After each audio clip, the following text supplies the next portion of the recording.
Hai, Assalamualaikum warahmatullahi wabarakatuh. Salam sejahtera, selamat pagi diucapkan kepada tuan-tuan dan puan-puan para penonton ya.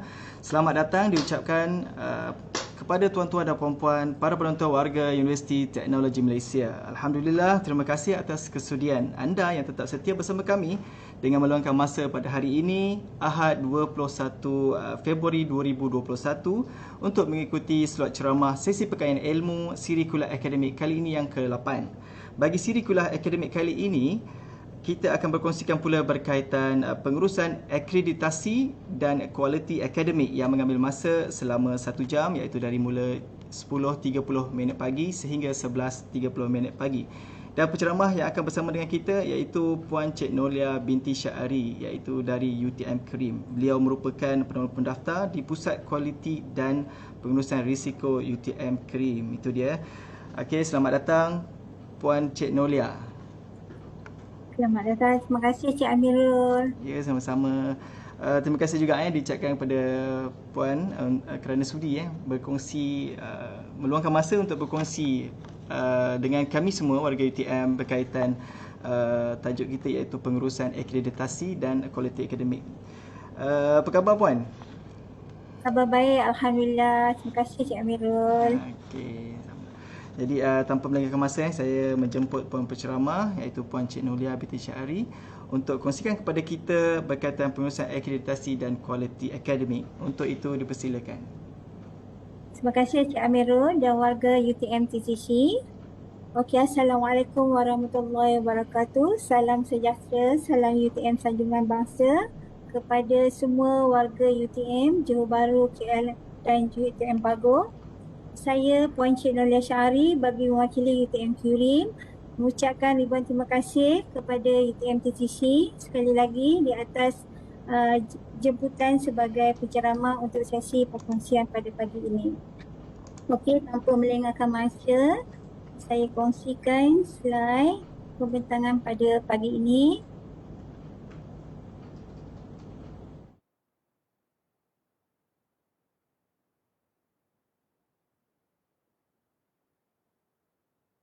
Nampak ke?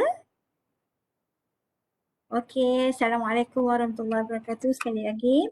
Okey, tanpa melengahkan masa, saya meneruskan kepada ceramah pagi ini yang berkaitan dengan pengurusan akreditasi dan kualiti akademik UTM. Okey, kita mulakan dengan sesi pengenalan terlebih dahulu iaitu carta organisasi UTM Kurim, yang mana UTM Kurim ni ada 20 orang staf di mana 3 orang staf di UTM KL dan 17 staf di UTM Johor Bahru. Di UTM Kurim ini diketuai oleh yang berbahagia Profesor Dr. Yahya bin Maksam dengan dibantu oleh 2 orang timbalan pengarah iaitu Profesor Madya Dr. Maisara binti Muhammad Sa'ai, timbalan pengarah pemantauan kualiti akademik, dan juga Profesor Madya Dr. Manaim bin Abdullah Elahi Asmuni iaitu timbalan pengarah peningkatan kualiti akademik. Dan UTM Kurim juga mempunyai seorang timbalan pendaftar iaitu Encik Muhammad Syazli bin Muhammad Tahir, dan kita ada 2 orang penolong pendaftar, satu di UTM KL Puan Hanisah Nordin dan seorang lagi Cik Muhammad Yusof bin Muhammad Rashid, dia di bawah Profesor Madya Dr. Muhammad Naim, dan saya sendiri sebagai penolong pendaftar kanan di bawah Profesor Madya Dr. Maisara, dan di bawah saya ada seorang pegawai takbir Cik Nur Hidayah binti Muhammad Sum, dan UTM Kurim ni juga ada 3 fungsi utamanya iaitu bidang akademik, bidang perkhidmatan dan juga risiko.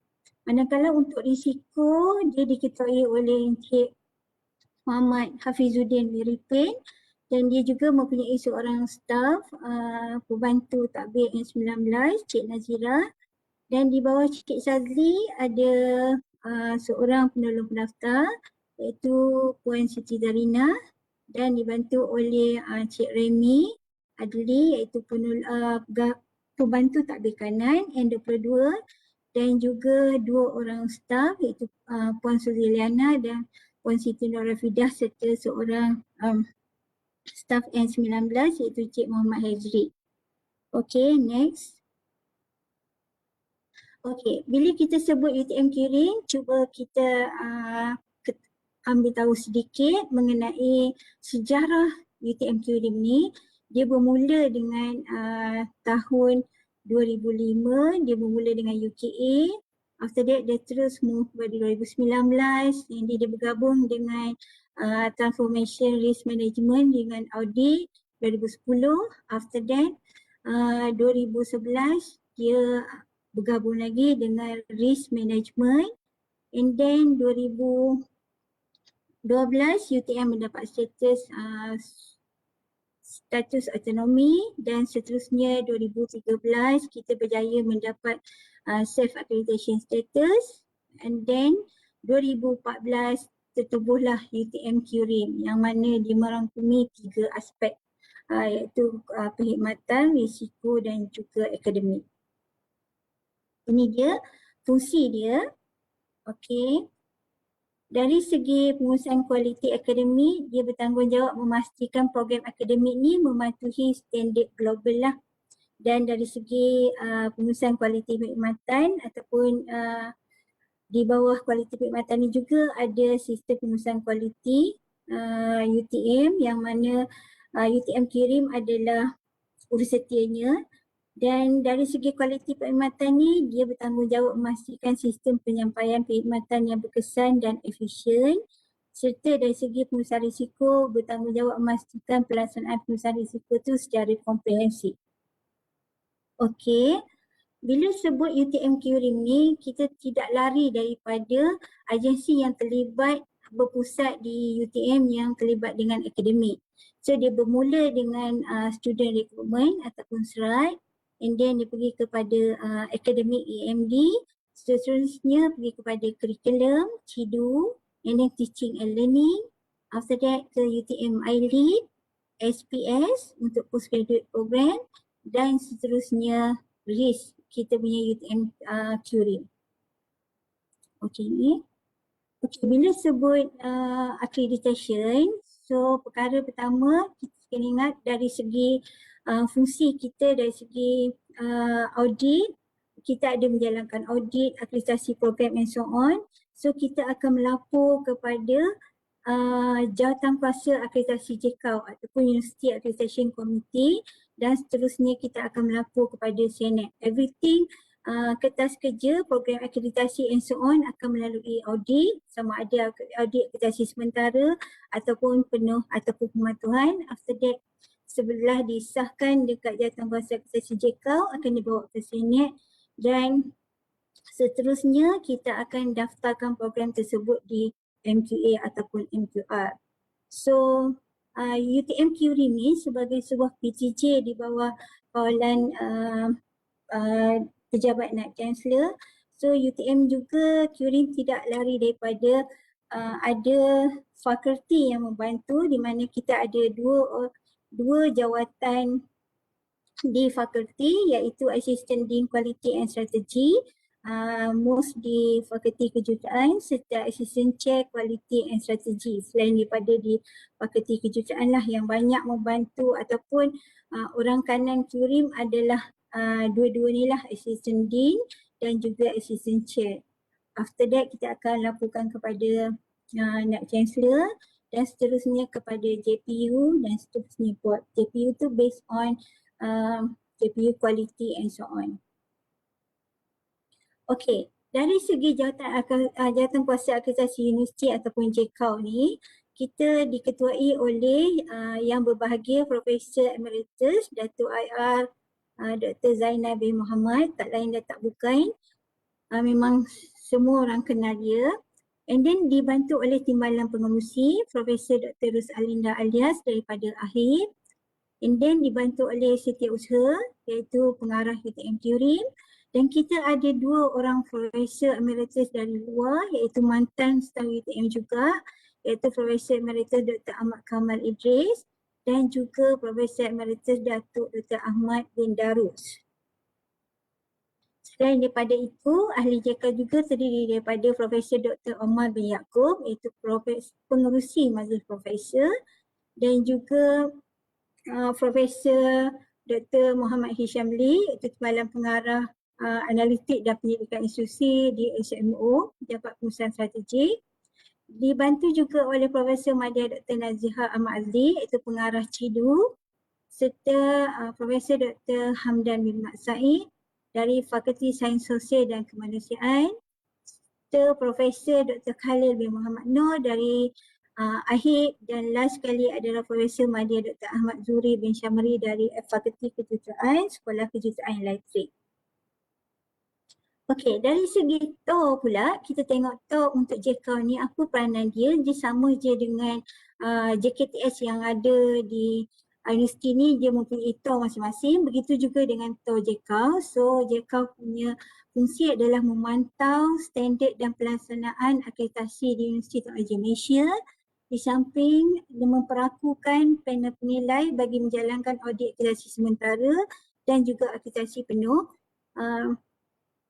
Semua calon-calon panel penilai audit tu kita akan bentangkan dan dapat pengesahan ataupun perakuan daripada ahli JK. After that barulah pihak UTM Kurim ambil tindakan sama ada untuk akreditasi sementara ataupun akreditasi penuh. Selain daripada itu, ahli JK juga bertanggungjawab untuk menerima laporan dan membuat penilaian ke atas laporan panel penilai akreditasi sementara, penuh dan pematuhan.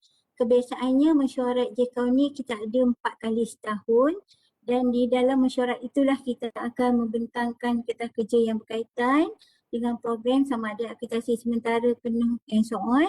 Dan after that, barulah kita bawa kepada mesyuarat Senate. Next, dia juga berfungsi untuk memberi perakuan akreditasi untuk program yang memenuhi standard yang telah ditetapkan oleh MQA dan juga MQR lah. Yang seterusnya adalah menyediakan laporan akreditasi untuk dibentangkan bagi pengesahan dan perakuan Senate Universiti. So setelah semuanya selesai dan dibentangkan dekat mesyuarat JK dan ada minit Senate, minit JK and so on, after that kita akan panjangkan kertas kerja tersebut yang telah disediakan oleh Timbalan Pengarah UTM Kurim berserta dengan Ketua Panel Penilai Audit untuk dibawa ke dalam mesyuarat Senate Universiti. Okey, dari segi bila kita sebut saja kualiti, kita tak lari daripada PDCA iaitu Plan, Do, Check and Action. So dari segi yang pertama, kita tengok Kurim ni, dia berfungsi menyediakan polisi, prosedur dan garis panduan kualiti akademik yang perlu dipatuhi oleh warga UTM. So dalam arti kata lain, UTM Kurim ni dia berfungsi sim like MQA lah. Kalau kita semua APTA ataupun APTS merujuk kepada MQA, begitulah juga dengan warga universiti, dia perlu merujuk kepada Kurim dari segi polisi, standard and so on untuk jaminan kualiti akademik. Yang kedua adalah dari segi CIDU pula peranan di dekat plan tu. Kita tengok hala tujunya adalah untuk merancang hala tuju pembangunan ataupun semakan kurikulum program akademik. So semua program-program akademik dia akan pergi kepada UTM CIDU untuk kita bentangkan dan kita teliti proses semakan kurikulum tersebut sama ada program tu program baru ataupun program yang sedia ada dibuat semakan kurikulum and so on. Okey, dari segi do, kita tengok pula CIDU dia akan menyemak semua permohonan pembangunan ataupun semakan program akademik sehingga mendapat kelulusan Senate UTM. And then dari segi fakulti pula dia kena mematuhi garis panduan yang disediakan dalam permohonan pembangunan program akademik termasuk analisis keperluan dan pemetaan PLO, MQF and so on.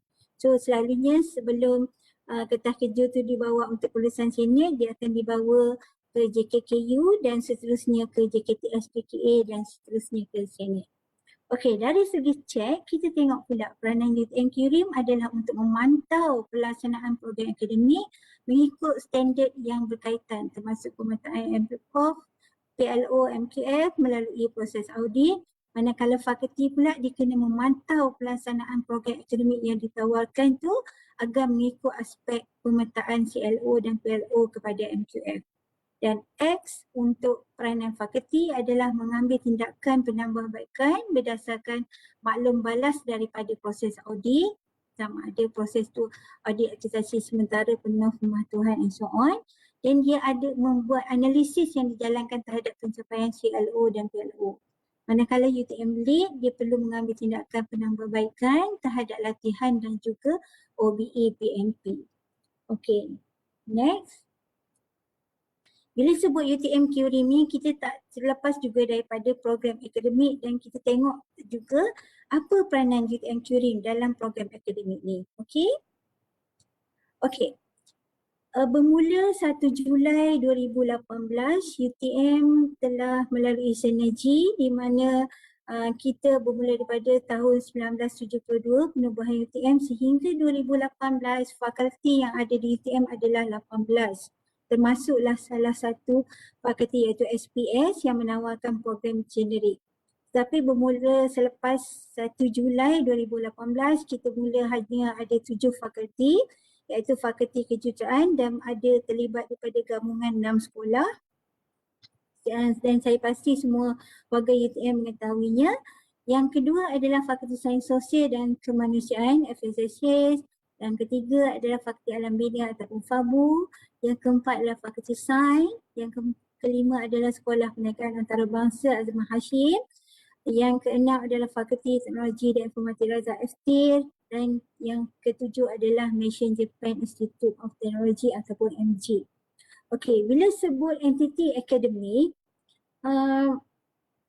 kita tidak terlepas juga dengan entiti akademik berpusat yang boleh menawarkan program akademik. Contohnya dahulu SPS, dia boleh menawarkan program generik sama ada Master of Philosophy ataupun Doctor of Philosophy. Dan yang seterusnya juga adalah Institute for Life Ready Graduate ataupun lebih dikenali sebagai UTM iLead, yang mana dia pun ada program baru juga yang dia akan tawarkan same like program UG. And then seterusnya adalah Sekolah Pendidikan Profesional dan Pendidikan Lanjutan, di mana kita kenali dia sebagai SPACE. SPACE adalah entiti akademik berpusat di bawah Jabatan TNCA.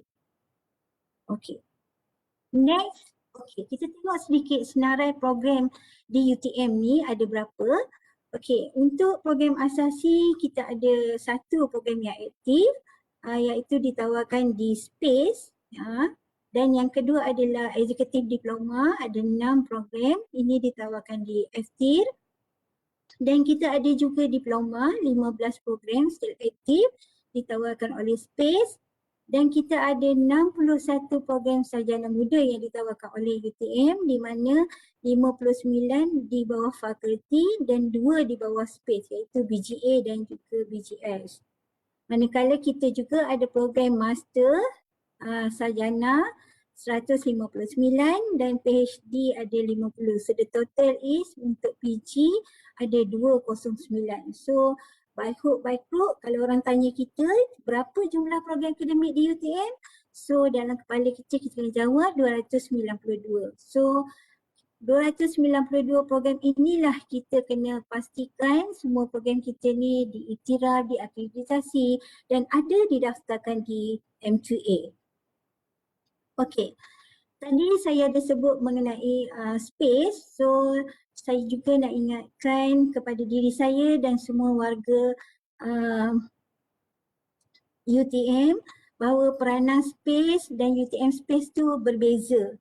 Dan jika kita sebut entiti akademik, by hook by crook, kita kena ingat itu adalah entiti berpusat di bawah TNCA. So dia boleh membekal ataupun menawarkan program akademik yang berakreditasi dan menguruskan hal ehwal pengurusan akademik.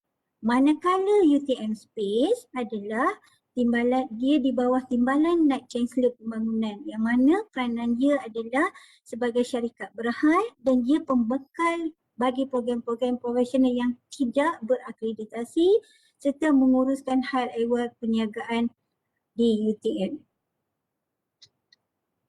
Okey. Untuk program Prasiswazah UTM yang saya nyatakan tadi ada 61 program, daripada 61 program tu ada 26 program yang melibatkan engineering ataupun melibatkan badan profesional dengan lembaga jurutera Malaysia ataupun AAC. Ada 28 program non-professional program, jasmin di bawah SUA akreditasi yang mana akan diakreditasi prosesnya oleh UTM Curim. Dan kita ada 7 program profesional di bawah FABU yang terlibat dengan program profesional.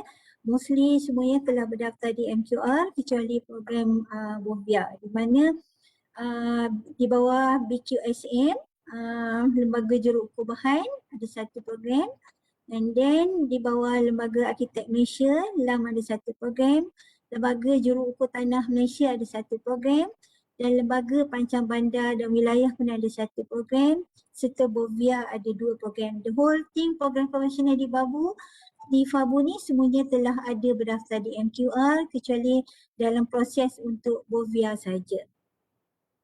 Okay, next.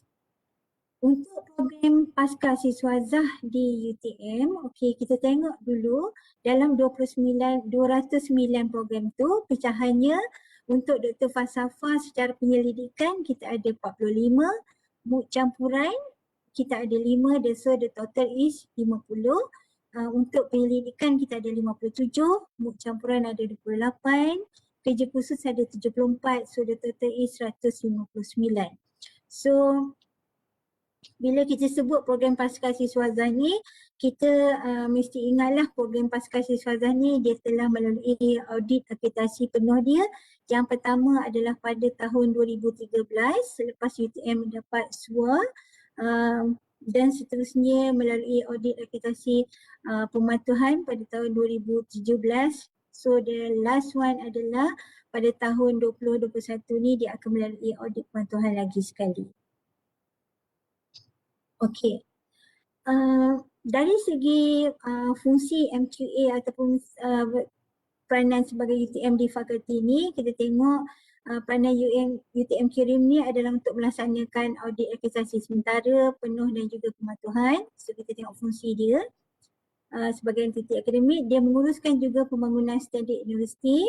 Selain daripada itu, dia memberikan nasihat kepakaran dan kesedaran berkaitan dengan pemakaian standard akademik di UTM dari segi jaminan kualiti, menyelaras dan membantu menguruskan akreditasi program UG secara profesional dengan MQA dan kepada badan profesional. So dalam erti kata lain, semua program-program profesional walaupun dia melalui badan profesional, everything, semua dokumen untuk proses penilaian akreditasi dia kena melalui pihak UTM Curim, dan pihak UTM Curim akan proses permohonan dan seterusnya menghantar kepada MQA. After that MQA barulah hantar kepada badan-badan profesional yang berkaitan.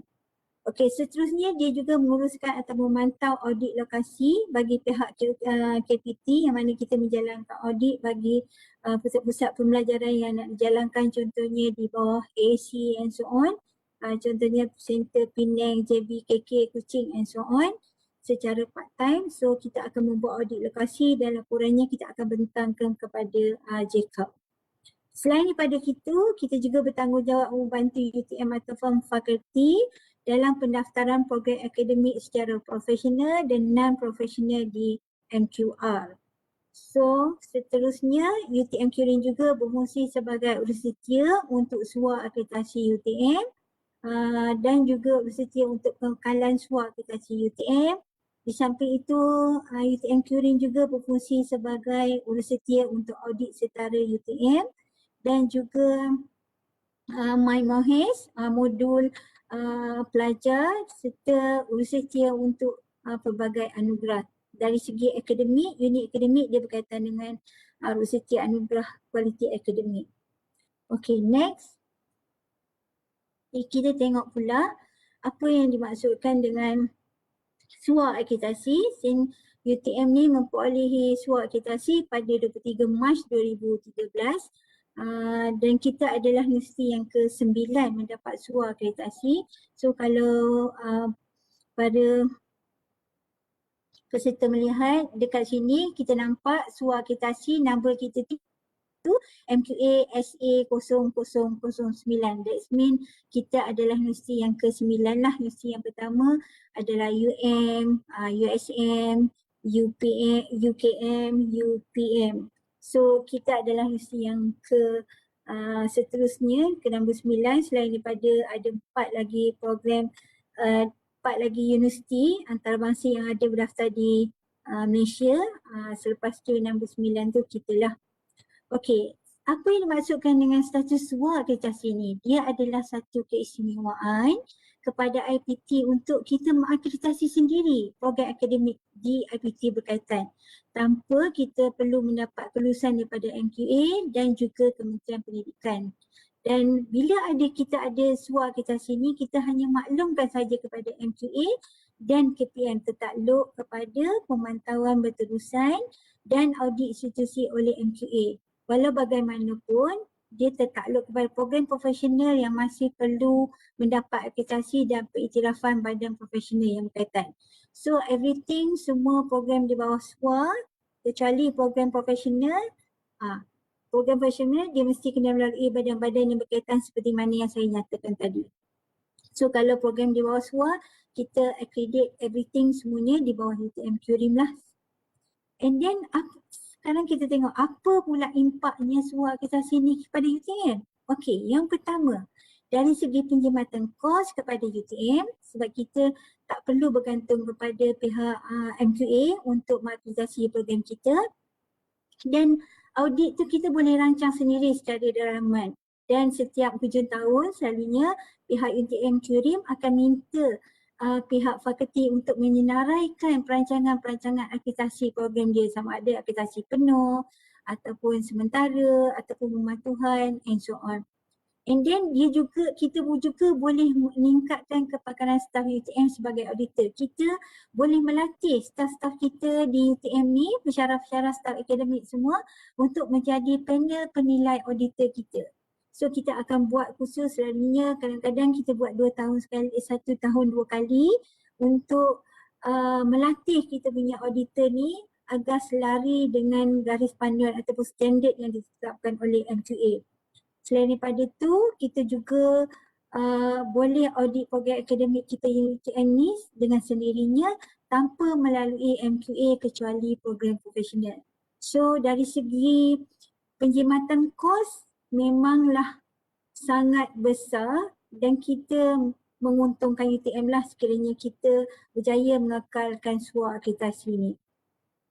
So SUA akreditasi ni sangat penting kepada UTM. Okey.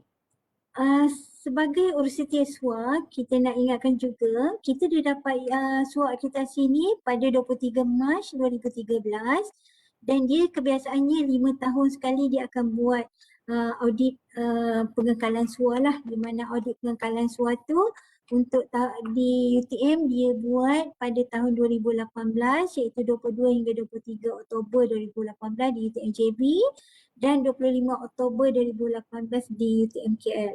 Status pengekalan SUA UTM ni dia tertakluk kepada penilaian semula oleh MQA sekurang-kurangnya sekali dalam setiap 5 tahun.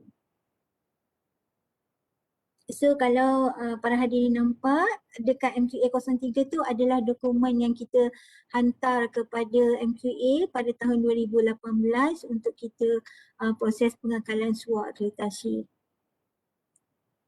Okey, ini adalah maklumat yang terkini berkaitan dengan SUA akreditasi. So daripada 2018, so kita ada maklum balas daripada pihak UTM, MQA and so on. Kita tambah baik maklumat and so on dan kita buat rebuttal and so on. Dan last kali akhirnya pada 4 Februari 2021 pihak MQA telah menghantar email dan juga permohonan maklum balas terhadap ulasan panel penilai audit pengekalan SUA pada 4 Februari kepada yang berbagai Dato' NC. Dan dia beri masa kepada kita untuk 14 hari menjawab segala ulasan yang ditimbulkan berkaitan dengan ulasan panel tersebut. Dan Alhamdulillah hari Jumaat lepas kita pun pihak universiti telah berjaya hantar laporan maklum balas UTM berdasarkan ulasan panel penilai untuk audit penekalan suara tersebut. Baiklah, marilah kita doakan semoga UTM ni dikekalkan dengan status suara akreditasi sepenuh bulan yang mulia ini. Okay, next. Selain daripada itu, UTM Curing juga berfungsi sebagai urusetia audit penarafan institusi pendidikan Malaysia di bawah KPT, yang mana pada tahun 2017 kita berjaya mendapat 6 bintang. Setara ni dia di bawah Kementerian Pendidikan, selalunya dia 2 tahun sekali. So untuk 2000 dan yang terakhir di audit kita adalah untuk data 2019 yang mana keputusannya kita dapat pada tahun 2021 yang mana kita dapat juga taraf 6 bintang seperti mana yang di warna kuning tu lah. Kita dapat dari segi ranking tu yang pertama UM, kedua UKM, ketiga UPM, keempat UTM dan yang kelima adalah USM. So itu adalah rating dia lah. Okay, so unit kualiti akademik dia dipertanggungjawabkan untuk menyelaraskan, mengumpul maklumat, menyusun strategi untuk memastikan unit semua PIC yang terlibat dengan audit penarafan setara ni kita dapat kekalkan kualiti 6 bintang tersebut. Okey, selain daripada itu, Curing juga terlibat dengan anugerah kualiti di universiti, contohnya anugerah inovasi Knight Chancellor, anugerah inovasi perkhidmatan, anugerah kualiti akademik dan juga anugerah kualiti perkhidmatan. Selain itu, ini adalah yang the latest. UTM Curing juga adalah sekretariat kepada SPK UTM yang mana urusannya adalah UTM Curing. Dan untuk SPK ni kita ada 3, kita bincangkan kepada 3, teaching and learning, student and development. Yang kedua adalah research, yang ketiga adalah services. Mana semua PTJ, fakulti and school telah menyiapkan SPK masing-masing. So tahun ni tentatifnya untuk kita buat audit lah. Okey, ni di bawah kawalan Cik Shazli. Okey, now kita pergi kepada perusahaan akreditasi program akademik UTM.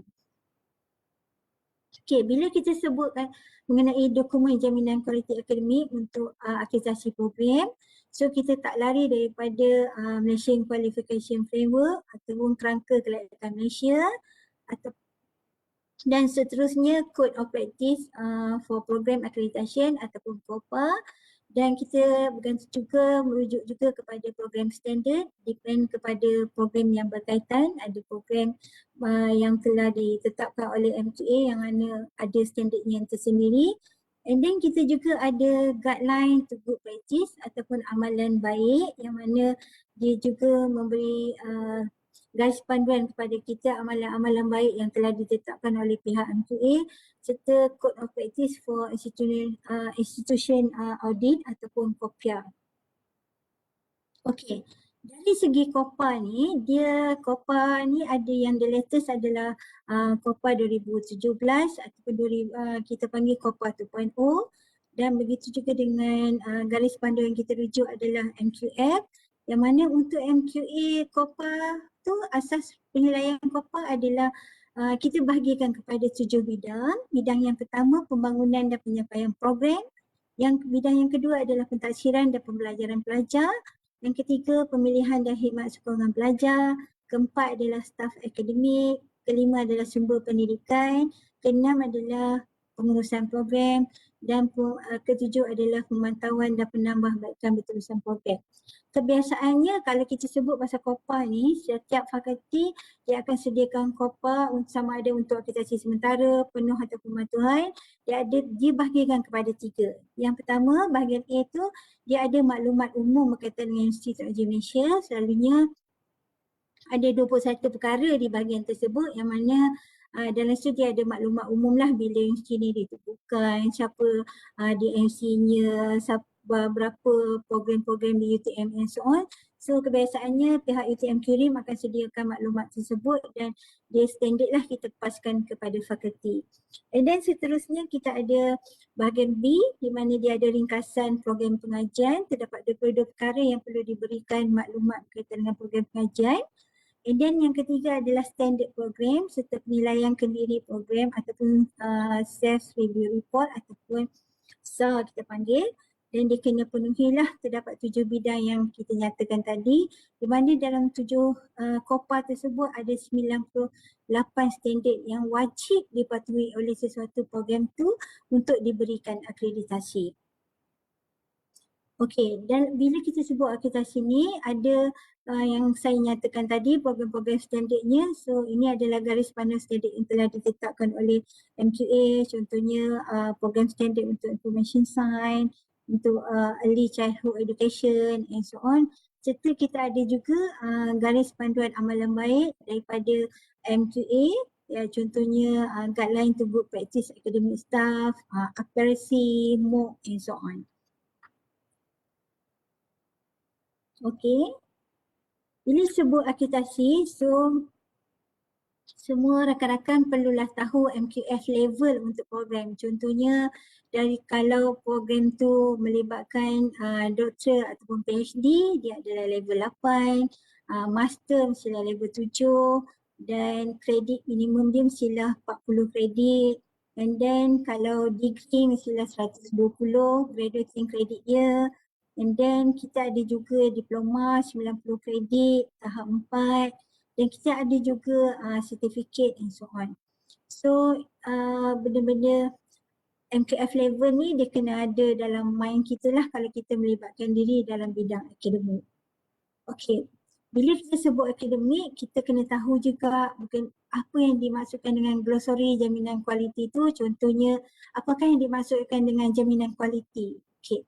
Jaminan kualiti ini dia adalah proses terancang dan sistematik untuk memastikan ketetapan standard pendidikan, kesarjanaan dan infrastruktur itu dicapai, dikekal dan dipertingkatkan. Manakala MQF adalah instrumen yang membangun dan mengklasifikasikan kelayakan berdasarkan set kriteria yang telah ditetapkan di peringkat kebangsaan dan ditanda aras dengan amalan antarabangsa dan menjelaskan tahap pembelajaran, hasil pembelajaran dan sistem kredit yang berasaskan kepada beban pelajaran pelajar. Manakala apa yang dinyatakan dimaksudkan dengan kod amalan merupakan panduan kepada semua pihak berkepentingan tentang bidang penilaian bagi tujuan jaminan kualiti. Okey, dari segi surat akreditasi adalah satu perakuan yang dikeluarkan oleh MQA ke atas universiti yang terbukti mempunyai sistem jaminan kualiti dalaman yang kukuh, mantap di bawah Seksyen 61 Akta Agensi Kelayakan Malaysia. Okey, kita juga kena tahu sedikit mengenai akreditasi. Dia merupakan satu bentuk pengesahan kualiti terhadap suatu program pengajian berdasarkan kepada standard-standard akademik yang telah kita nyatakan tadi. Okey, dari segi perakuan akreditasi, satu perakuan rasmi bahawa sijil ataupun diploma ataupun ijazah yang dianugerahkan oleh universiti tersebut kepada graduan tu dia telah mematuhi ataupun mencapai standard kualiti dan kriteria yang telah ditetapkan oleh MQA dan adalah selaras dengan kerangka kelayakan Malaysia. Program yang memperolehi perakuan akreditasi ini dilayak menggunakan perkataan akreditasi oleh Agensi Kelayakan Malaysia dan dia seterusnya akan daftarkan program-program kita yang memenuhi syarat ni di Daftar Kelayakan Malaysia ataupun MQR. Okey, berbeza pula dengan periktirafan bermaksud penerimaan satu-satu kelayakan oleh pihak tertentu bagi tujuan tertentu. Okey, contohnya kalau kita nak sambung belajar ataupun kita nak dapat pinjaman and so on, dia akan tengok program kita tu ada di MQA ataupun mendapat pengiktirafan akreditasi daripada MQA ataupun tak. Contoh standard program pula adalah berdasarkan bidang yang dibangunkan oleh MQA seperti mana yang dinyatakan di atas tadi. Okey. Bila sebut program akademik di UTM, kita ada kaedah penyampaian program akademik di UTM tu kita bagikan kepada beberapa program iaitu kaedah penyampaian secara konvensional iaitu pembelajaran dan pengajaran dia secara bersemuka dan sepenuhnya ataupun gabungan pembelajaran atas talian antara 30 hingga 60% daripada keseluruhan kredit program. So dari segi accreditation program, so dia menggunakan COPA 2.0. Yang kedua, kita ada juga program yang mana kaedah penyampaian secara kita panggil ODL, Open and Digital Learning ataupun ODL, yang mana kalau di UTM ni kita ada 3 program master, iaitu satu di bawah Sekolah Kejuruteraan Awam, Sarjana Kejuruteraan Forensik. Yang kedua kita ada MBA di bawah AHIP, dan yang ketiga kita ada Sarjana Pendidikan Teknologi Pendidikan di bawah FSSH. Selain daripada itu, kita juga ada kaedah program akademik yang di bawah kategori TU2I, iaitu di bawah Sains Komputer, Fakulti Kejuruteraan, Sarjana Sains Data. So program ini pun agak baru dapat akreditasi melalui akreditasi penuh pada tahun 2021. Okey. Dari segi jaminan kualiti program akademik, kita tengok dia mula dengan proses permohonan saringan awal program akademik baru tersebut. After that, dia pergi kepada proses permohonan kelulusan program akademik baru, and then dalam masa yang sama dia akan melalui proses akreditasi sementara. Selain daripada itu, bagi program dia juga akan melalui proses audit akreditasi penuh dan juga proses audit pematuhan, yang mana kalau proses audit akreditasi penuh ni kebiasaannya dia dilaksanakan apabila pelajar yang kohort pertama tu berada pada tahun akhir. Kebiasaannya kita akan minta fakulti mengikut peraturan yang ditetapkan, iaitu 6 bulan sebelum pelajar bergraduan dah kena buat akreditasi penuh. So bagi program-program profesional, audit akreditasi adalah tertakluk kepada badan profesional yang berkaitan. Bagi kelulusan program saringan awal untuk program diploma dan sarjana muda, dia berlaku di mesyuarat saringan awal di JKPT. Tetapi kalau bagi program-program lain selain daripada UG, dia akan berlaku secara dalaman UTM, iaitu di JKTS, KKA dan SELET. Okey, bila sebut akreditasi program ni, akreditasi program yang kebiasaan ni diamalkan oleh MQA, dan kita menurutnya ada 3 akreditasi atau akreditasi sementara MQA 01, iaitu akreditasi sementara ni adalah satu proses penilaian akreditasi untuk menentukan sama ada sesuatu program tu dirancang memenuhi standard kualiti minimum sebelum pelaksanaan sesuatu program. Okey, dari segi akreditasi penuh ataupun MQA 02, akreditasi penuh akan dijalankan apabila kohort pertama pelajar berada di tahun ataupun semester akhir pengajian. Kebiasaannya 6 bulan sebelum pelajar bergraduan. Kenapa kita minta 6 bulan? Sebab kita nak proses permohonan akreditasi tu, nak bawa ke Senet, nak bawa ke JKAU, Senet, dan nak proses ke MQA and so on. So by hook by crook, selepas 6 bulan bila pelajar tu bergraduan dan secara tak langsung program tu telah berjaya didaftarkan di FQR. So sebab itulah kita minta 6 bulan sebelum pelajar bergraduan. Proses ni dilaksanakan bagi menyemak pematuhan MQF dan standard-standard pendidikan yang diletakkan berdasarkan kepada bukti-bukti pengendalian program. Okey, manakala audit pematuhan ataupun untuk akreditasi penuh, kita guna MQA 04, ini masih baru lagi. Audit pematuhan akreditasi yang dilaksanakan sekurang-kurangnya sekali dalam tempoh 5 tahun. Program kita nak lihat sama ada dia dapat mengekalkan ataupun mempertingkatkan kualiti, standard dan kriteria yang telah ditetapkan bagi menjamin kualiti program yang berkaitan. Okey, next. Dari segi pendekatan audit untuk ketiga-tiga program berkaitan, sama ada akreditasi sementara, penuh dan juga pematuhan, kita ada pendekatan auditnya. Contoh yang pertama, kita mula dengan pembukaan atau taklimat oleh dekan, pengerusi atau penyelaras program di fakulti bagi program yang berkaitan. After that, kita ada perbincangan ataupun sesi soal jawab, semakan dokumen antara PPA dengan pihak fakulti, sekolah dan penyelaras. After that kita akan ada temu bual dengan pelajar dan alumni program yang berkaitan. Serta kita ada juga temu bual dengan pensyarah dan juga PPA dengan staf bukan akademik. So kebiasaannya kalau terlibat dengan program UG, staf PP dekat fakulti tu yang terlibat adalah staf UG lah. Kalau melibatkan program yang diakreditasi itu adalah program PG, so kita akan temu bual staf-staf sokongan yang terlibat dengan program PG. Kemudian kita ada perbincangan tertutup di antara PPA, panel penilai audit dan juga urusan UTM Curie.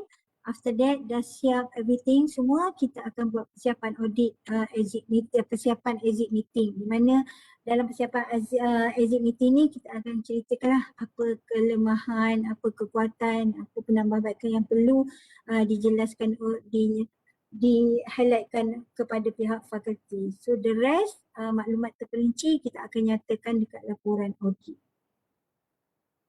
Okey, untuk proses akreditasi sementara, penuh and so on ni, kita ada proses-prosesnya lah yang mana pihak UTM Curie tetapkan kepada fakulti, di mana fakulti kena buat permohonan kepada UTM Curie dan after that dia kena submit MQA 01 kepada UTM Curie dan di mana selepas tu UTM Curie akan pilih cadangan panel JKAU PPA yang mana kita akan dapat kelulusan daripada JKAU terlebih dahulu. After that barulah kita akan membuat audit dengan audit tapak dengan program berkaitan. Tapi since sejak kita ada PKP ni semuanya kita buat secara online lah. So di mana kebiasaannya kita akan ada audit untuk sementara ni adalah based on desktop audit. Di mana untuk desktop audit ni kita akan lantik panel penilai dalam dan juga penilai luar untuk mengakreditasi program berkaitan. Contohnya dari segi dokumen PPA yang dia perlu ada adalah borang audit, borang maklum balas dan kita ada beri masa kepada fakulti untuk memberi maklum balas berkaitan dengan area of concern yang di-highlightkan dalam audit tersebut. Dan seterusnya kita akan dapatkan semakan dan pelakuan ketua PPA sebelum ketah kerja itu dibentangkan dalam mesyuarat JKAU. Begitu juga proses yang sama berlaku untuk audit akreditasi penuh di mana pihak fakulti juga dia perlu submitkan dokumen COPA kepada pihak UTM Curie dan UTM Curie akan check, so sekiranya lengkap and so on, kita akan mula proses untuk kenal pasti PPA dan kita tetapkan tarikh and so on dan kita teruskan dengan proses audit akreditasi penuh. So proses dia lebih kurang sama, cuma akreditasi penuh dia menggunakan MQA 02 manakala sementara tadi MQA 01. Okey, ini adalah contoh borang laporan audit yang mana kita gunakan dan kita juga ada instrumen iaitu instrumen COPA yang ditetapkan oleh MQA dan kita juga ada penilaian yang mana panel penilai akan beri markah untuk program yang berkaitan lah. So dari segi laporan audit ni kita akan minta panel penilai untuk isi dan after that kita akan serahkan maklum balas kepada fakulti based on area of concern dan fakulti yang jawab and so on lah seperti saya maklumkan tadi. Okay, last part adalah penyediaan kertas kerja. So semua laporan akreditasi berkaitan, laporan maklum balas fakulti, proses audit and so on kita akan maklumkan dalam jawatankuasa JKAU dan kita akan bentangkan dan disahkan sekali oleh ketua panel penilai audit berkaitan. Okey, dari segi proses pemantauan program akademik, kita terbahagi kepada penilaian kendiri program akademik, similar tadi ada akreditasi sementara penuh and so on. And then yang kedua kita ada juga semakan kurikulum program oleh fakulti sama ada semakan kurikulum tersebut kurang daripada 30% ataupun lebih daripada 30%. So kita juga ada audit pematuhan program yang dijalankan secara berkala, tempohnya sama dengan semakan kurikulum. Okey, contohnya UG untuk 5 tahun, PG 3 tahun and so on. And then kita juga ada pemantauan ataupun pentaksiran program akademik secara tahunan di mana kita panggil itu adalah APA dan APAR, di mana APA tu pelaporan pencapaian program akademik yang ada di fakulti tu setiap every semester dia kena bentangkan. And then dia ada juga kita panggil Annual Program Assessment Executive Report yang mana APAR. APAR ni dia mengandungi rumusan ke semua APA program-program yang ada di fakulti. So based on APR ni, so pihak fakulti boleh buat penambahbaikan lah dan dia boleh lihat apa kelebihan atau kekurangan based on program dia yang berkaitan. And then kita juga ada audit dalaman fakulti di mana pihak fakulti juga akan menjalankan proses audit dalaman di mana panel-panel audit yang kita ada juga AJK audit dalaman yang dilantik oleh UTM Kurim dan kita ada juga ketua di setiap fakulti. Dan the last one adalah kita ada juga anugerah kualiti akademik ataupun AKA secara tahunan. Every year kita ada anugerah di sini. So selalunya kebiasaan dalam anugerah ni kita akan audit fakulti dan kita tengok apa amalan ataupun best practice yang diamalkan oleh fakulti tersebut. Okay.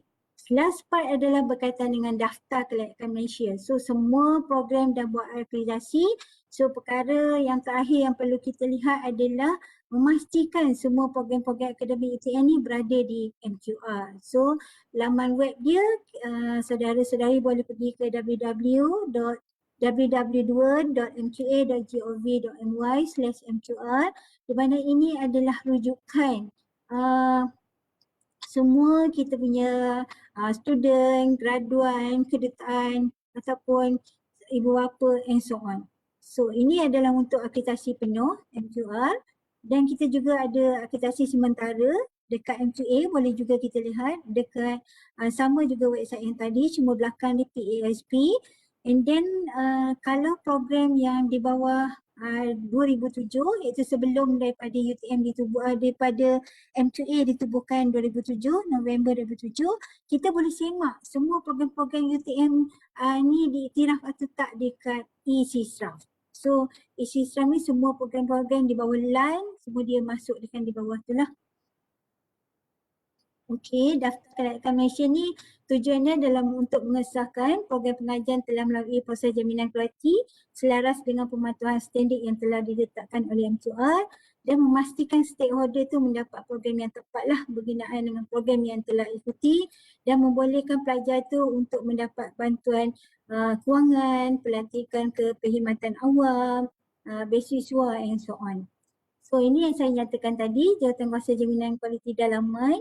Dia adalah unit dan pasukan dalaman ni dia memainkan peranan penting bagi menyokong aktiviti kualiti akademik fakulti ataupun sekolah. Okey, secara kesimpulannya, pihak UTM Kurim seringkali mengingatkan dan menekankan kepada pihak fakulti atau sekolah bahawa dokumen laporan penilaian kendiri ataupun SAR berdasarkan KOPA yang 7 area ini adalah dokumen hidup dan dia setiap fakulti perlu kemaskini dokumen ni dari semasa ke semasa. So bila dia ada based on laporan audit tadi, pihak fakulti kenalah tambah baik dokumen ni sebab dokumen inilah yang menjadi rujukan utama kita untuk program yang berkaitan. Yang kedua, dengan adanya pembentukan pasukan audit dalaman di tingkat fakulti ataupun sekolah dan juga dengan adanya penolong dekan dan juga penolong pengurusi kualiti dan strategi yang ada di fakulti ni, dia membantu dalam menambah baik kualiti di semua peringkat. So secara tak langsung Assistant Dean ataupun Assistant Chair Kualiti ni dia adalah tulang belakang kepada UTM Kurim lah. So everything information yang berkaitan dengan UTM Kurim kita highlightkan di situ, sama ada program ni belum akreditasi penuh ke ataupun dah akreditasi penuh ke ataupun ada dia akreditasi penuh dan didaftarkan di MQR dengan nama lama, nak isi dengan nama baru and so on. Itulah dia orang-orang yang banyak membantu UTM Kurim selain daripada pejabat UG dan juga PG di fakulti. Okey, itu saja saya rasa daripada saya dan saya akhiri dengan Wabillahi taufiq wal hidayah. Wassalamualaikum warahmatullahi wabarakatuh. Saya serahkan kembali kepada pihak urus setia.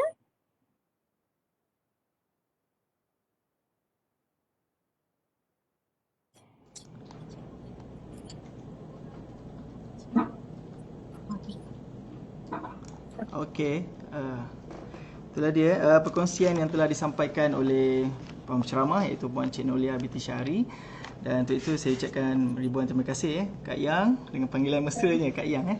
Ya, terima kasih Cik Amirul. Okey, saya tengok tadi dalam ruangan komen kita tak ada soalan yang berkaitan lah setakat ni, dan untuk itu kami pihak UTM-TTC mengharapkan apa yang dikongsikan sikit sebanyak dapatlah menambahkan ilmu pengetahuan kita sebagai warga Universiti Teknologi Malaysia. So, siri kuliah akademik bilangan ke-8 berakhir di sini, dan jangan lupa untuk terus ikuti siri kuliah kita masih lagi berbaki lagi. Kita ada 12 bilangan. So, ikuti sesi pengayaan ilmu pada masa yang akan datang yang telah kami sediakan untuk anda sepanjang tahun 2021. So, akhir kata, Assalamualaikum warahmatullahi wabarakatuh. Terima kasih dan jumpa lagi. Terima kasih Cik Amirul. Assalamualaikum warahmatullahi wabarakatuh. Bye.